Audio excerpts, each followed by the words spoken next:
Welcome to our explainer on buyer-broker agreements, or BBAs, specifically designed to answer your most pressing questions.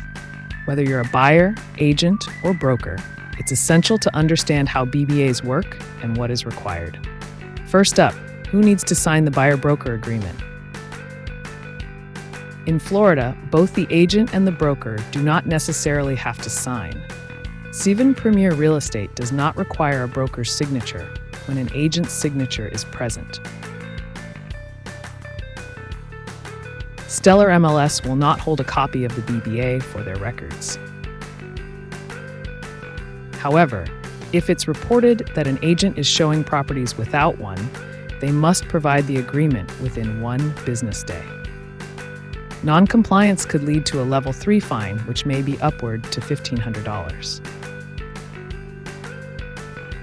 What about sending auto emails to potential buyers?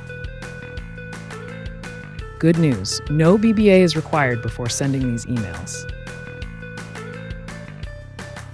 But remember, once you start showing properties, you need to have that written agreement in place. So, what exactly does touring a property mean? It involves the buyer and their agent entering the home, whether in person or through a virtual tour. Florida Realtors has released compliant forms, but brokers can also use their internal forms as long as they meet the required components. Siven Premier Real Estate is a transaction brokerage firm. We recommend that our agents use one of the following BBA agreements: Transaction Broker or the Consent to Transition Exclusive Buyer-Broker Agreement. Now, let's talk about what should be included in a buyer-broker agreement. Here are the key components. Clear disclosure of the compensation amount or rate the broker will receive. An ascertainable compensation amount that isn't open-ended. A clause that prevents the broker from receiving more than agreed upon. A statement clarifying that broker fees are negotiable. If you're showing multiple homes to a single buyer in one day, you only need 1 BBA. However, if you show properties to different buyers, each will require its own BBA. Now let's clarify open houses. When showing a property that has an open house, you'll need a BBA before entering an open house.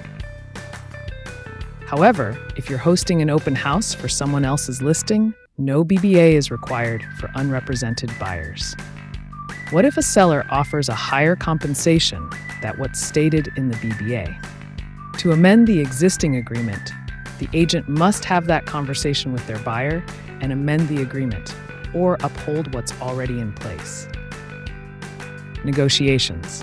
When submitting an offer, here are some tips to consider. Ensure that all negotiation points are clear and concise. Clearly outline terms for any seller-paid closing cost concessions and/or seller-paid buyer-broker compensation if this needs to be negotiated for your buyer. Remember to avoid compensation conversations with colleagues online or offline. Thank you for watching this video. Be ethical in all you do. Happy showing, agent.